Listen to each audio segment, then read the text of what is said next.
Como ya sabéis, la conferencia de hoy es a cargo de José Luis y nos hablará de la contemplación y el sentido de la vida. Así que, adelante. Buenas tardes, o buenas noches, o buenos, no lo sé, depende de dónde estemos. Bien, siguiendo la línea anterior de la otro tema que tratamos, el silencio es necesario para encontrarnos a nosotros mismos y para autodescubrirnos de manera auténtica. Nos ayuda a mirar el pasado con ecuanimidad, el presente con realismo y el futuro con esperanza. El silencio nos permite contemplar al dador de la vida, a los hermanos y a la naturaleza con una nueva mirada y nos ayuda a proyectarnos en la realización del plan o la vocación que Dios ha dispuesto para cada uno de nosotros desde siempre. ¿Cuándo recibimos la iluminación? Una persona puede tener muchos conocimientos y ser una persona perversa. La ciencia, con su tecnología, puede ir, y de hecho va, en muchas ocasiones, en contra del ser humano. Hay personas que tienen pocos conocimientos y son moralmente buenas y sabias. La sabiduría se identifica con el arte de vivir una vida buena y feliz. La sabiduría es un conocimiento de experiencia. El conocimiento se puede pervertir, pero la sabiduría lo remite a la verdad y a la ética, para que sea un conocimiento humano. Se necesitan unos ojos nuevos y un corazón nuevo que superen la visión materialista de los acontecimientos humanos y vislumbren ese algo más que la técnica no puede ofrecer. Recibimos la iluminación cuando la inteligencia espiritual se encuentra en su máxima apertura y limpieza del corazón. Es entonces cuando podemos recibir la iluminación o el don de la fe, que supone la razón y la perfecciona.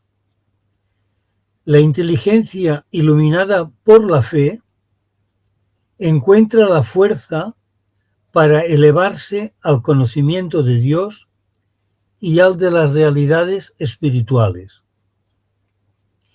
Es en este momento cuando se produce el ensanchamiento de la razón y se encuentra la orientación, el sentido de la vida y la propia vocación.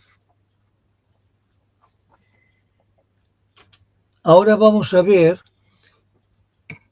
una serie de citas, 9 en concreto, sobre esto que está en el Gaudium et Spes, que es un decreto, una declaración del Concilio Vaticano II.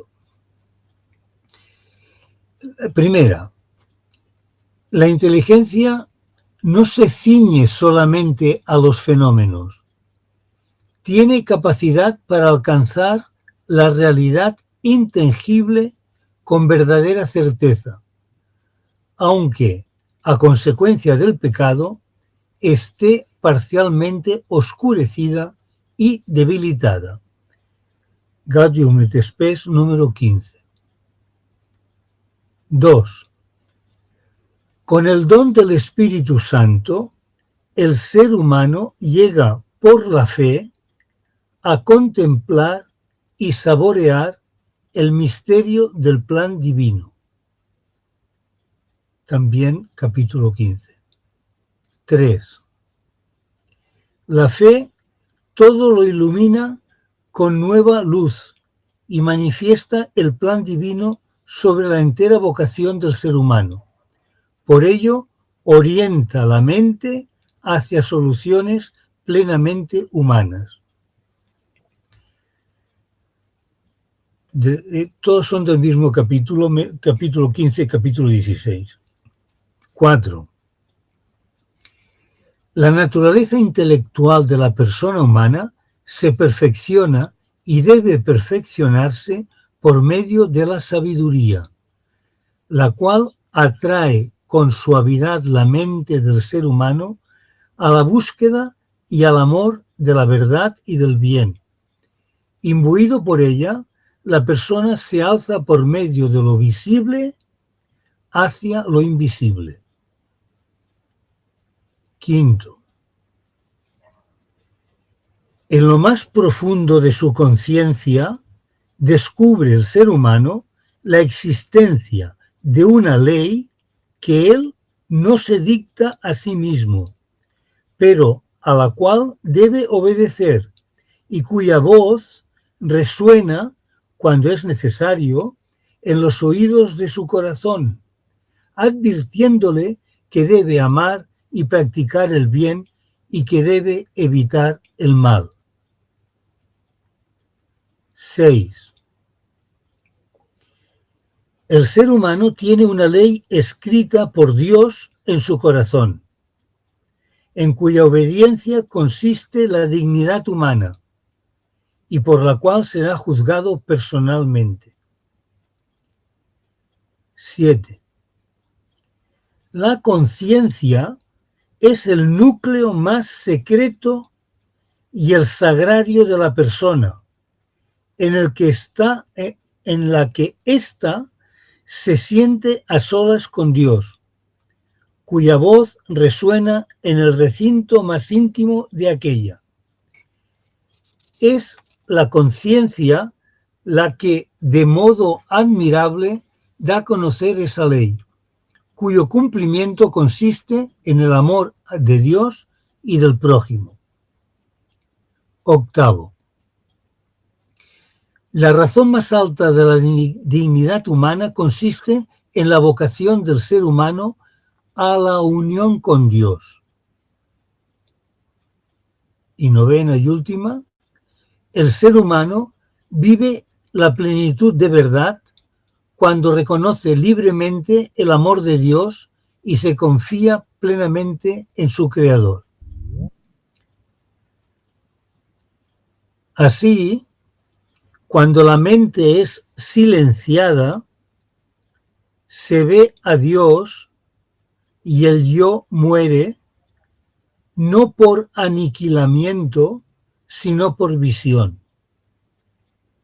En el silencio se experimenta que el centro ya no está en nosotros, sino en Dios. Quien experimenta esto despierta. Se vuelve una vaciedad, una encarnación a través de la cual lo divino brilla y actúa. El ser humano sigue activo, pero ya no es actor. Sus acciones se convierten en acontecimientos.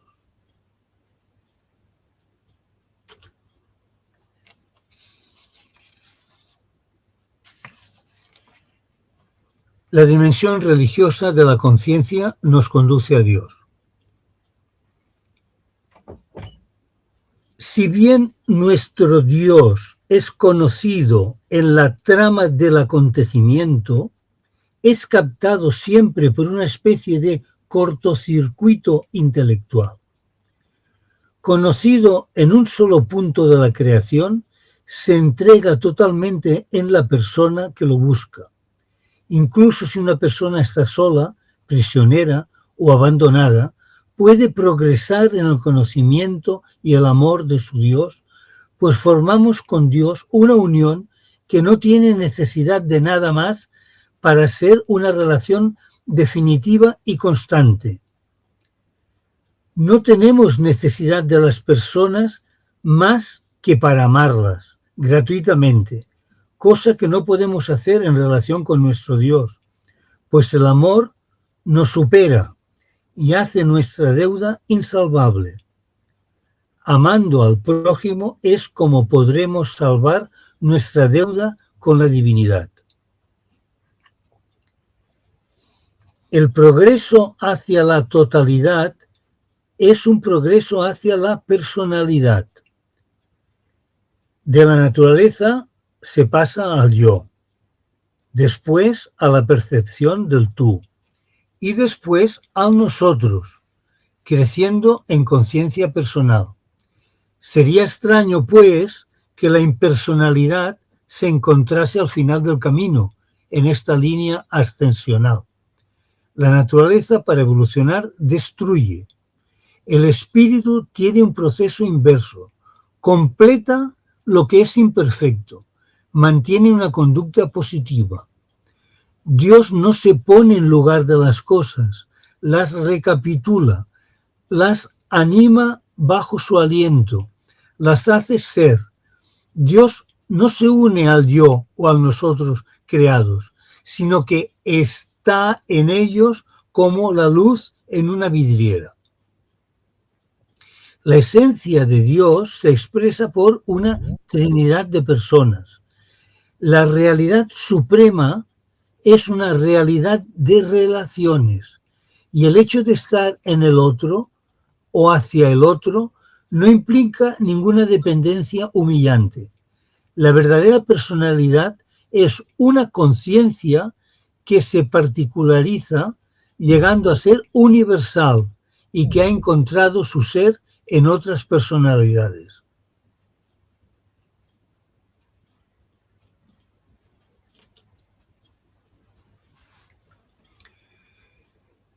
La prueba de la existencia de Dios. El camino que conduce a Dios es el de la casualidad y la finalidad, pero diferente al de apoyarnos en la exterioridad natural. La prueba de la existencia de Dios la encontramos directamente en nosotros mismos, pues es Dios quien nos sostiene.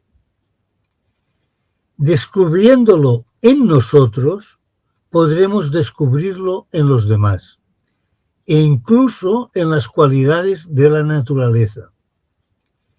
Es perceptible por todas partes en función del frescor de nuestra mirada. No existe prueba de su existencia que no pase por nosotros.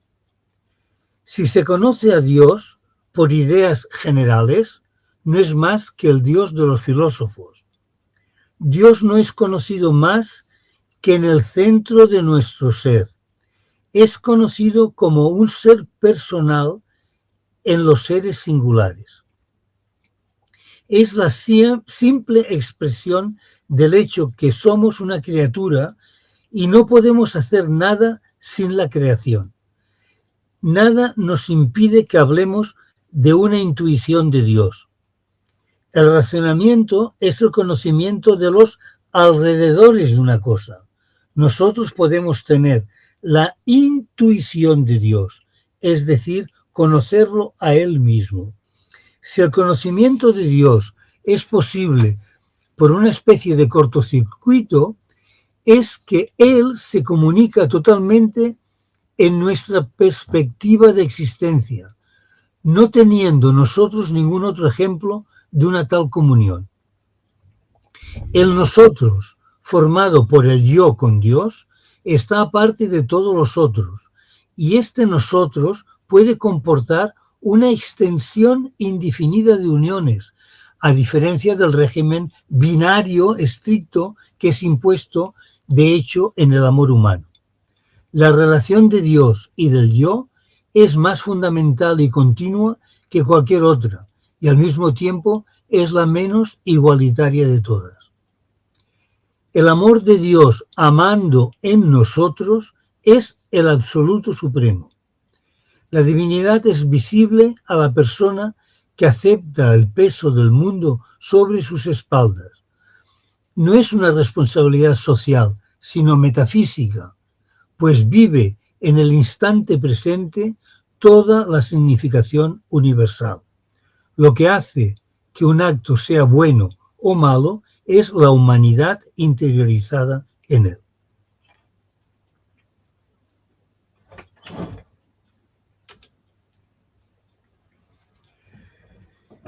A Dios se le puede descubrir en todas partes. Todas las criaturas, en tanto que lo son, no pueden ser consideradas en su naturaleza y en su acción sin descubrir en la multiplicidad la misma realidad, en mayúscula, pues la omnipresencia divina, debida a su extrema espiritualidad, lo invade todo.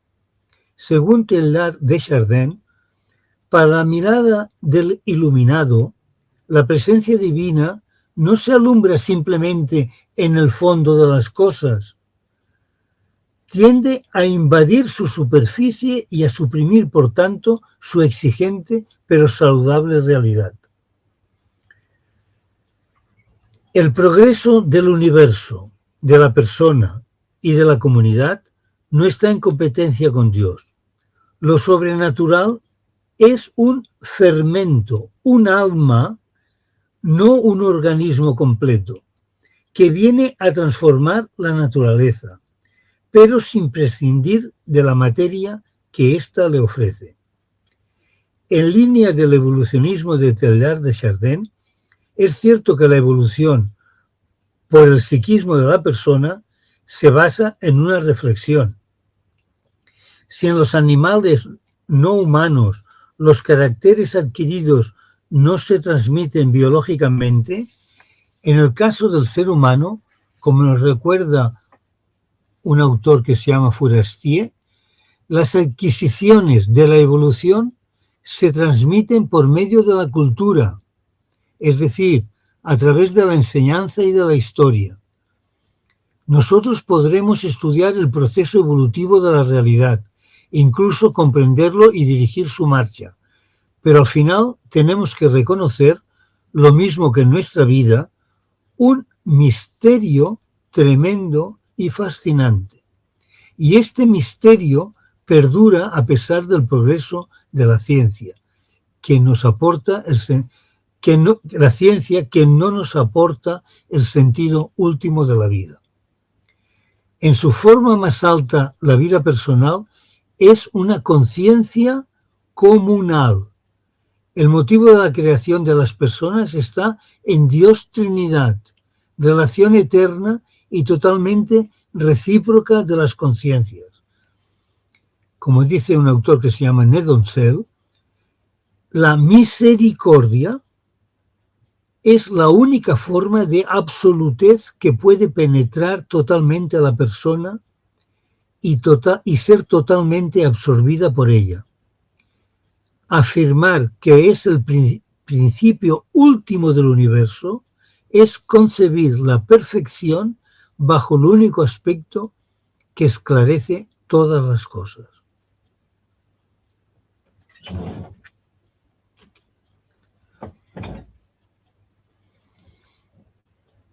El sentido de la vida. La verdad más grande que la razón humana puede acceder consiste en conocer al amor, pues solo el amor es digno de fe y el amor se ha hecho presente en nuestra historia y nos ha amado primero.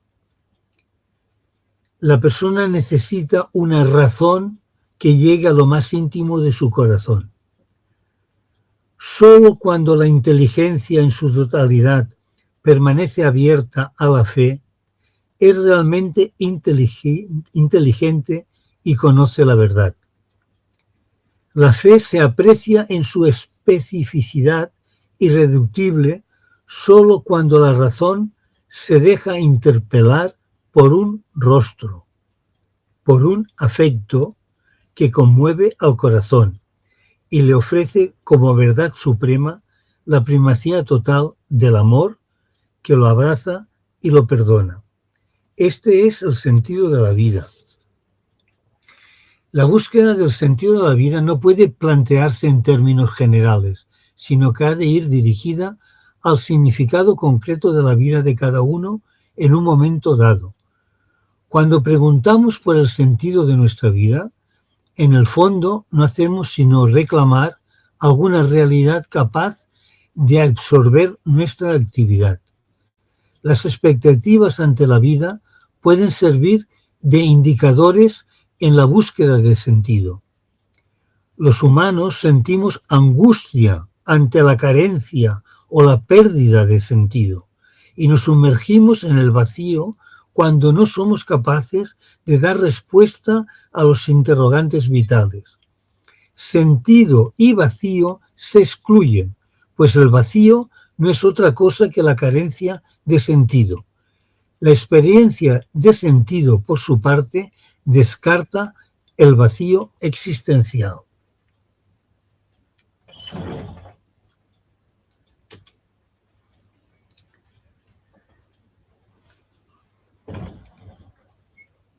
Cada ser humano tiene dentro de sí una mente y un corazón que nadie puede tocar, que nadie puede destruir.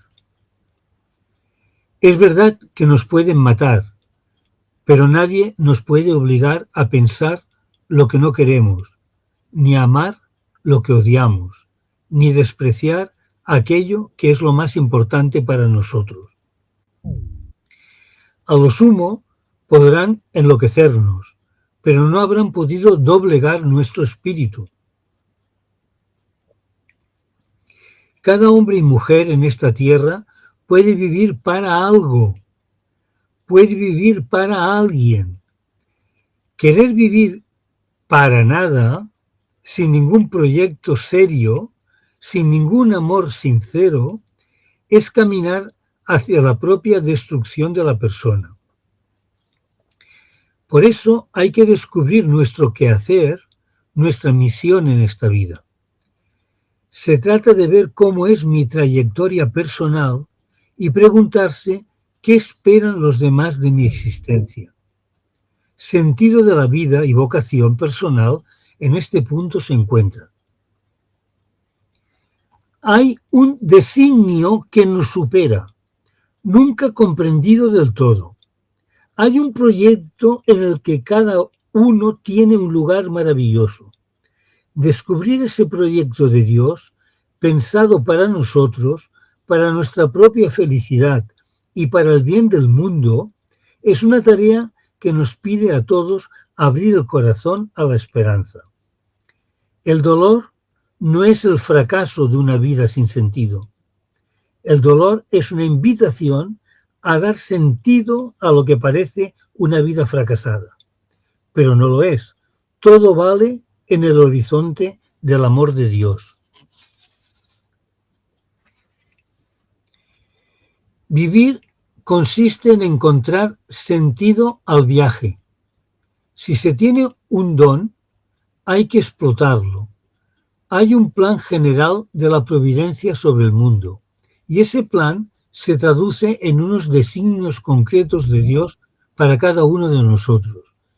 Y cada uno responde con su propia libertad. Decir sí a la propuesta divina es decir sí a la respuesta salvadora de los planes divinos sobre el mundo. Así pues, la vocación es el resultado de una llamada y de una respuesta. Dios nos habla de muchas maneras. Una de estas es a través de nuestro deseo íntimo y profundo que nos empuja hacia un modo de ser y estar en el mundo, rechazando otras posibilidades. Normalmente aquí está la base de toda vocación. La llamada de Dios suele coincidir con nuestros deseos más íntimos y verdaderos. Acoger esta llamada en nosotros es recibir la fuerza que nos disponga y empuje hacia la realización de nuestra vocación. Escoger un camino exige renuncias. La opción positiva comporta muertes. Ir discerniendo la propia vocación es tarea de toda la vida. Cualquier decisión, opción, desde las pequeñas hasta las fundamentales, deben partir siempre de lo concreto. Hay que tener datos acerca del objeto de la decisión para poder valorar adecuadamente las diferentes alternativas, las consecuencias para uno mismo y para el entorno. Finalmente, se emite un juicio que valore la opción concreta o se desenmascara la bondad aparente. Vivir humanamente implica prefijar un proyecto que se desea desarrollar e ir dando contenido, realizando aquellas posibilidades de que se dispone. La vida diaria exige que se afronten los problemas de cada momento aportando contenidos con significación propia. Se puede afirmar que no existe ningún instante que carezca de sentido. Lo importante es que cada persona sepa dar contenido a cada momento de su vida.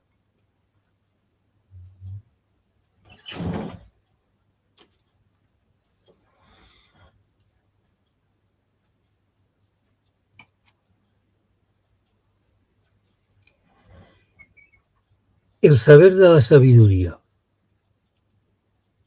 La sabiduría no se consigue sabiendo mucho, sino no sabiendo nada. El saber de la sabiduría no es una actividad puramente racional, sino sobre todo un contacto con la realidad. Nada más se conoce lo que se ama. Este conocimiento de la sabiduría crea comunión, pues la sabiduría no es complicada, no es la suma de muchos conocimientos, ni de experiencias múltiples. No se la puede acumular. No se puede tener experiencia de la sabiduría si no se vive el mundo como patria propia. La sabiduría es un don libre, un puro regalo.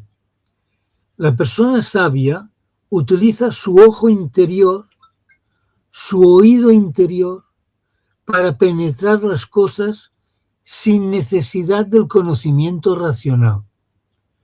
Podemos conocer la sabiduría gracias a una experiencia interna que proporciona paz, alegría y libertad. Por eso no hay que malgastar nuestro tiempo en cosas que no proporcionan alegría, hay que hacer silencio. Ver no es reflexionar sobre lo acontecido, sino simplemente mirar, contemplar, dejándose contagiar por lo contemplado. Hay que hacer crecer la vida espiritual en nuestro corazón si no queremos que las preocupaciones de la vida nos invadan. De esta manera vamos encontrando el sentido a la vida que no se debe plantear en términos generales, sino que ha de ir dirigida al significado concreto de la vida de cada persona en un momento dado. Todas las situaciones tienen un sentido aunque nos parezcan incomprensibles. En el horizonte de las infinitas situaciones humanas, debemos descubrir la presencia escondida de Dios. Hay un designio que nos supera, nunca comprendido del todo. Hay un proyecto en el que cada uno tiene un lugar maravilloso. Descubrir ese proyecto divino, pensado para mí, para mi propia felicidad y para el bien del mundo, es una tarea que nos pide a todos abrir el corazón a la esperanza.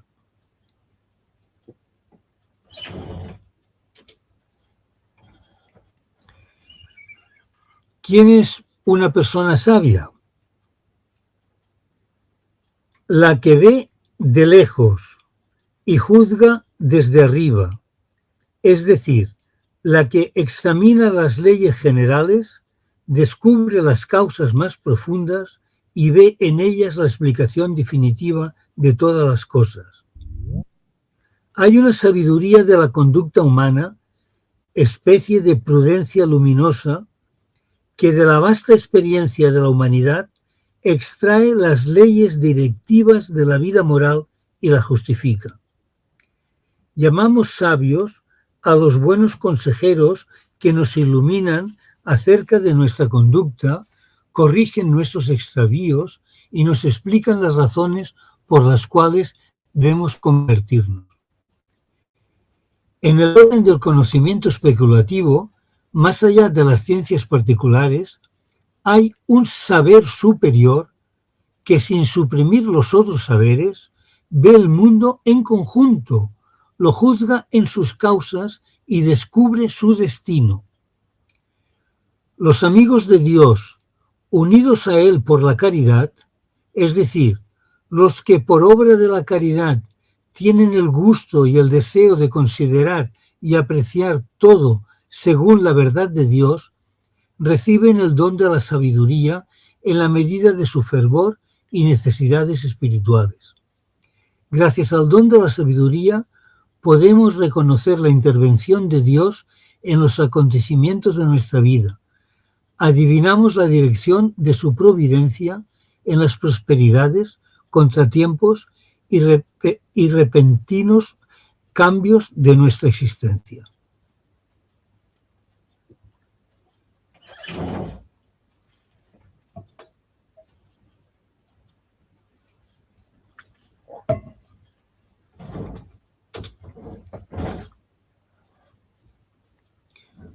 La sabiduría no la puedo poseer, manipular, gozar. Tampoco la puedo utilizar, usar y malgastar, como decía Lanza del Basto, discípulo de Gandhi. La ciencia se presta a cualquier aplicación, la conciencia no. La inteligencia se presta a cualquier aplicación, la sabiduría no.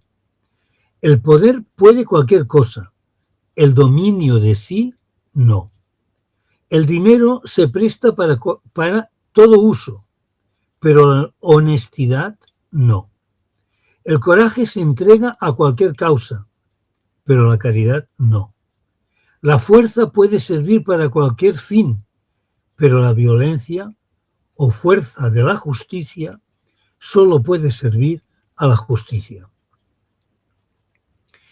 Se puede manipular la inteligencia racional y la inteligencia espiritual para convencer y manipular a otra persona. La sabiduría no es ningún objeto, ni siquiera es útil. No sirve para nada, no es sirvienta, es completamente superflua. La sabiduría es un don libre, un puro regalo. Nuestra disponibilidad a la sabiduría es un fin en sí mismo, no un medio para obtener la sabiduría. Para obtenerla, tenemos que dejarnos buscar por ella, en lugar de buscarla a ella. Hemos de procurar no ponerla obstáculos.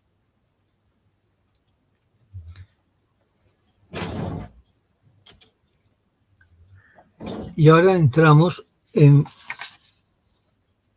3 conclusiones. Si desarrollamos la inteligencia espiritual, podremos relacionarnos más profundamente con las personas que nos rodean. Desarrollar una actitud compasiva. Descubrir formas de rejuvenecer el alma y aumentar la energía. La inteligencia espiritual nos da más capacidad de silencio,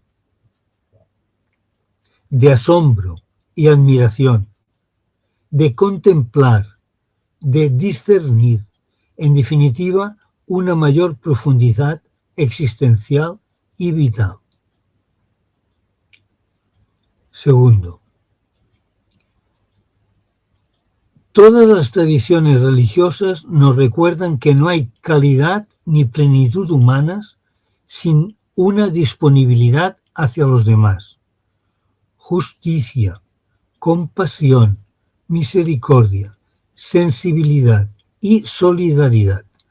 Que la inteligencia espiritual sea algo radicalmente personal no significa que no tenga una dimensión pública, que puede afectar, por ejemplo, al modelo educativo del mismo modo que se considera necesario educar la inteligencia racional o emocional. 3. Y último.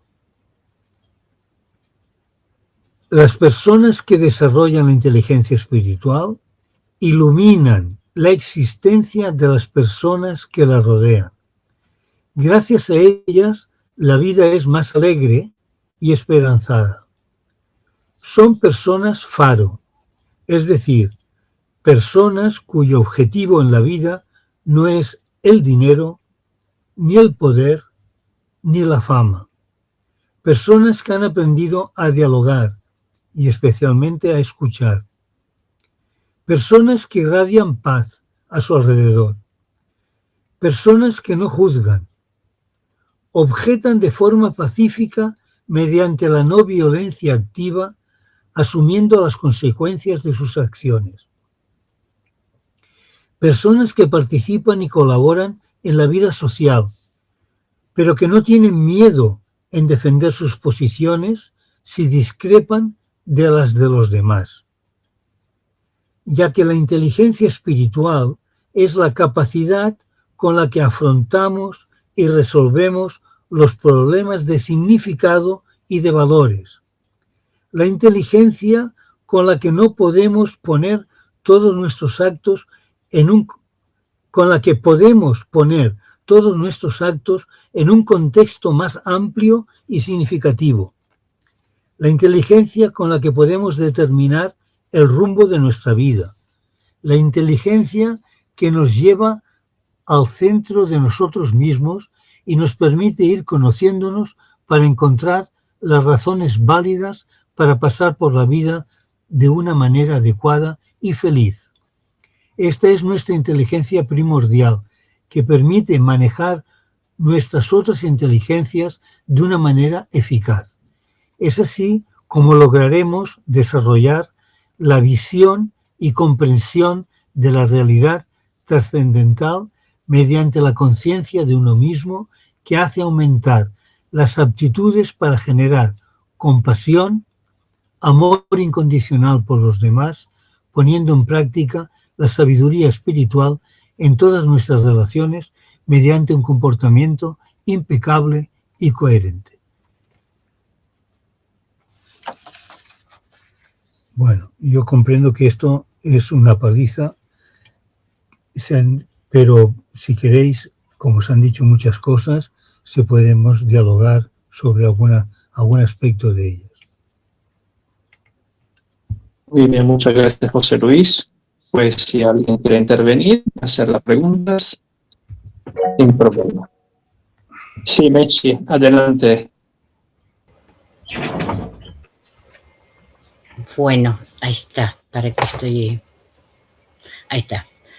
¿Se me escucha, no es cierto? Sí. Bueno, me pareció sumamente interesante, muy profundo, muy denso, muchas cosas. Por momentos, José Luis, quería frenarte. Digo, ay, que pare un poquito, por Dios. Porque era mucho, era como mucho contenido, ¿no? Pero bueno, concretamente, me encantó toda la parte cuando explicás lo de la sabiduría, que es un don.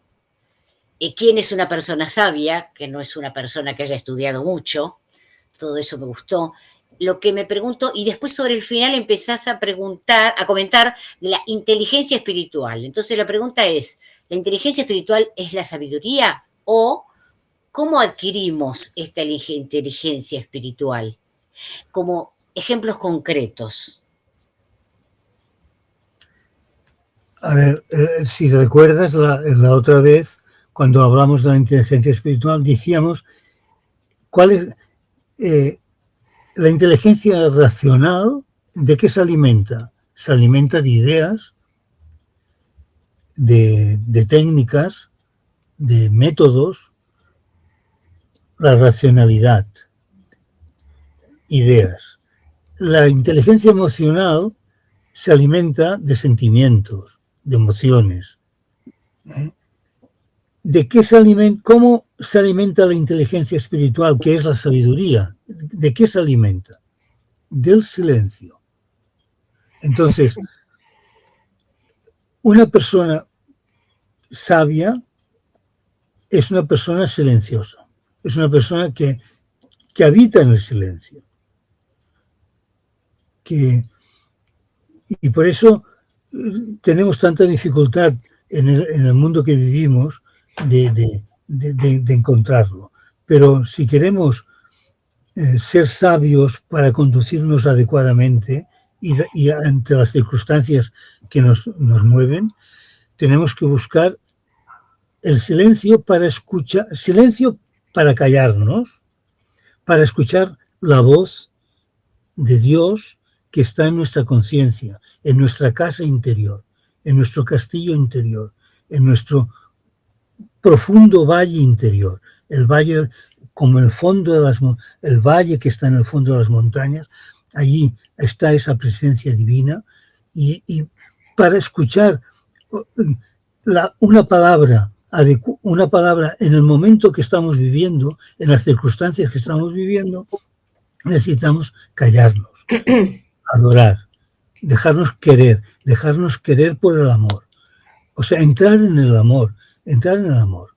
Bueno, no sé si te respondo lo que tú dices, pero bueno. Sí, sé que quedó mucho más claro. Gracias. Bueno, José Luis, ha sido muy interesante y realmente, como dice Menchi, bueno, tiene un contenido muy, muy profundo y muy, muy denso, pero que es bonito de desarrollar y que hay que hacerlo si realmente queremos ir avanzando. Entonces, bueno, has dicho que cada uno de nosotros pues somos seres únicos y tenemos unos dones especiales y que en función de estos dones pues hemos de enfocar, si no he entendido mal, nuestra misión, ¿no? O sea, en cosas concretas. Y para descubrir esa misión pues es todo un proceso, ¿no? Un proceso. Entonces ahí entraría la vocación como algo que nos conduciría a nuestra misión. Exactamente. Si lo puedes explicar un poquito más. Sí. A ver, lo que hay que decir, me parece a mí, es que solamente cuando lleguemos al final del camino, como si subiéramos una montaña y miremos para atrás, descubriremos cuál ha sido nuestra misión, vocación, o como tú lo quieras llamar, solamente al final del camino. Entonces, para discernir en el momento concreto que vamos caminando, pues hemos de estar siempre en sintonía con lo profundo, que es el plan de Dios que ha proyectado. Él nos ha dado un plan, un proyecto, una vocación para cada uno de nosotros. Y eso es lo que hemos de descubrir. Entonces, para no perdernos por arriba, para abajo, hemos de siempre volver al centro para captar la raíz profunda, el río profundo que mueve nuestra vida, que para lo que hemos venido a este mundo y tenemos una misión y esa misión es la que hemos de cumplir. Más pequeña, la que sea, pero hay una misión, una responsabilidad también, una misión que comporta responsabilidad social. Y bueno, y este es el sentido. Y esta es la plenitud de nuestra vida. Si lo descubrimos y la vivimos, seremos felices, aunque nos crucifiquen. Gracias, sí. Sí, ahí quiero agregar algo que dijo José Luis hoy, que me quedó claro con esto. Si estamos en silencio, escuchamos la voz de Dios, practicamos el silencio para escuchar lo que Dios quiere de nosotros, que está en nuestro interior, y ahí José les dijo, el fruto de eso va a ser sentir la paz y la alegría. Entonces, si nosotros en nuestra vida cotidiana estamos en paz y sentimos alegría, es que estamos en la senda, estamos en el camino, ¿no es así? Eso sería nuestra brújula, ¿no? Decir, si estás y si no te has de volver el rumbo a enfocarlo. Pues sí, yo creo que sí. Pues que Y sería lo que eso que hablábamos de la plenitud, ¿no? Que esa sensación de serenidad, de paz ante las dificultades, pues es que estás en el camino también, es que estás un poco en coherencia con tu misión de vida. Y por eso muchas veces vamos al ruido para no escuchar, no queremos saber nada y nos vamos al ruido, nos perdemos en el ruido para no escuchar esa llamada. Sí. Y Porque, muchos... perdón. Sí, sí. No, adelante, Julia. No, que digo que esa llamada pues implica muchas veces, como has dicho, renuncia, ¿no? Y es lo que no queremos hacer, renuncia a nuestra situación de confort, ¿no? A nuestro, que lo tenemos ya todo controlado, que parece que esa seguridad que no nos da plenitud, pero bueno, nos mantiene más o menos y nos da miedo, ¿no? Lanzarnos ahí. Sí. José Luis hablaba del sentido de la vida, que es el contrario del vacío. Pero muchos confunden el vacío como sentido de la vida. No sé si me explico, ¿no? Muchos van detrás de un vacío para llenarse, pero nunca van a llenar su vida de sentido, sino que detrás del vacío, ¿no? En lugar de llenarse, ¿no? Aumentan más y más el vacío, ¿no? ¿Cómo sería, Vincenzo, un ejemplo concreto de esto? Pues el hombre está hecho por Dios, ¿no? Dice Santo Agustín. Pero no todo el hombre sabes o busca a Dios. Entonces se pone en caminos equivocados. Y pensamos, por ejemplo, que los surrogados de felicidad nos da plenitud, da sentido a nuestra existencia. Pero en lugar de dar plenitud y sentido, aumentan el vacío. Y eso, por ejemplo, yo lo he experimentado muchas veces en mi vida. Buscando sentido, me he alimentado de vaciedad.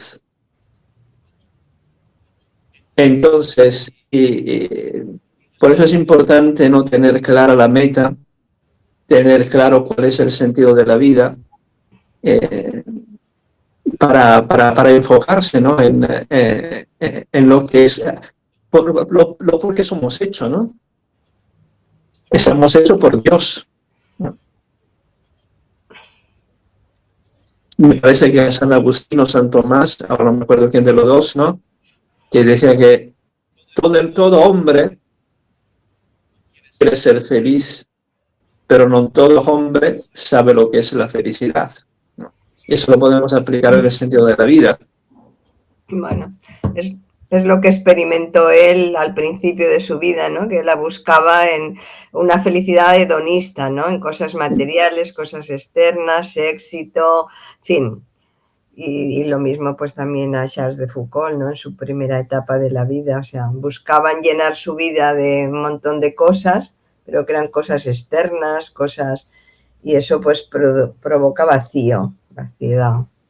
Yo creo que te refieres un poco a eso, ¿no? Sí. Pero que en realidad no todos sabemos lo que es realmente el sentido de la vida, ¿no? No.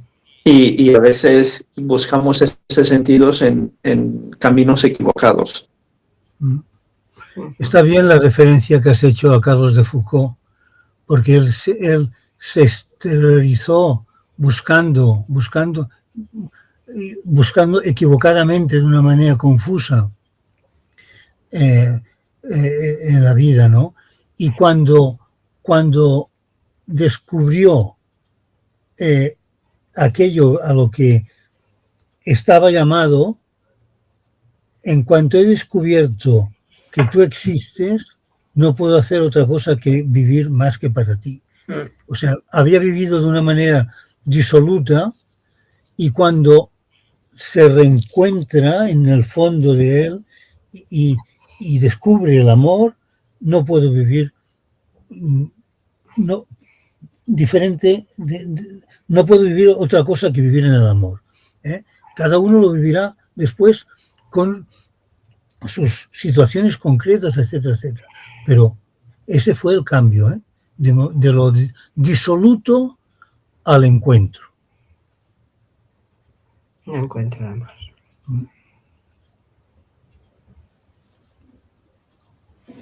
Perdón que me meta, ahí hay una pregunta de Francisco. Francisco, a ver. Ah, sí, sí. Dice, quería saber cómo es el silencio contemplativo. Gracias.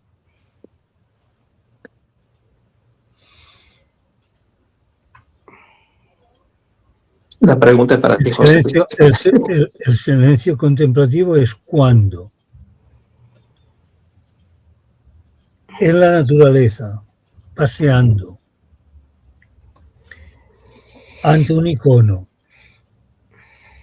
cuando callamos para dejar que lo que estamos contemplando entre nosotros. El silencio es callar para escuchar lo que estamos, lo que vemos en el presente. En ese presente que estamos, ante un icono, ante un paisaje, ante una situación, dejamos que callamos para que eso entre y nos hable. Eso es el silencio contemplativo, callar y escuchar.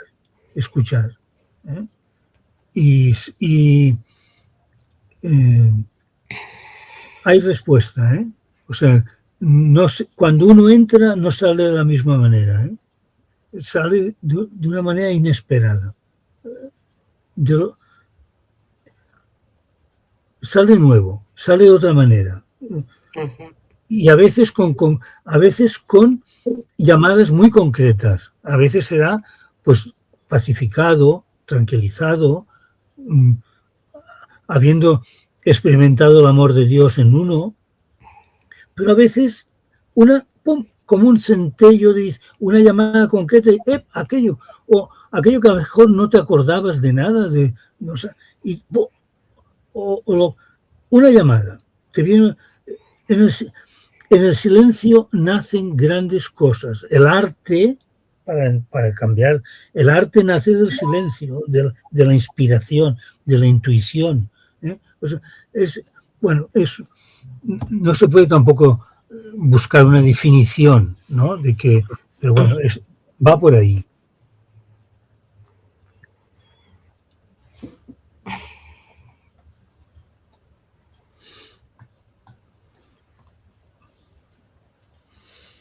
Muy bien, muchas gracias. ¿Pregunta más? ¿Alguna intervención? ¿Añadir algunas cosas?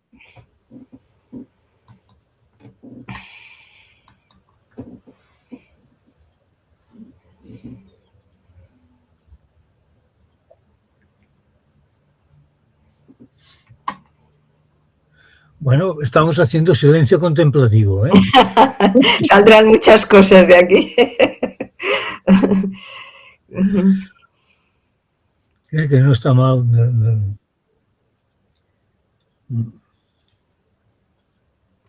Dice Francisco, creo que no hay que buscar a Dios porque ya lo tenemos dentro. ¿Qué dice? Creo que no hay que buscar a Dios porque ya lo tenemos dentro. Exactamente. Sí, sí. Pero hay que escucharlo, porque Sí. a veces, aunque lo tengamos dentro, tenemos también mucho ruido y queda un poquito difuminado. Por eso es la importancia del silencio, porque está dentro, pero no lo oímos. El problema no es que Él está dentro, es que nosotros estamos fuera.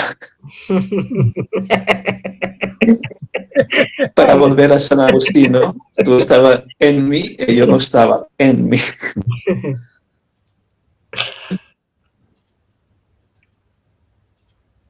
Muy bien.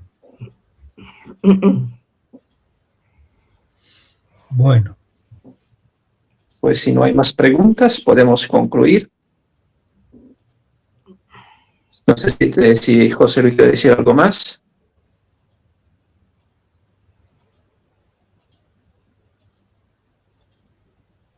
No.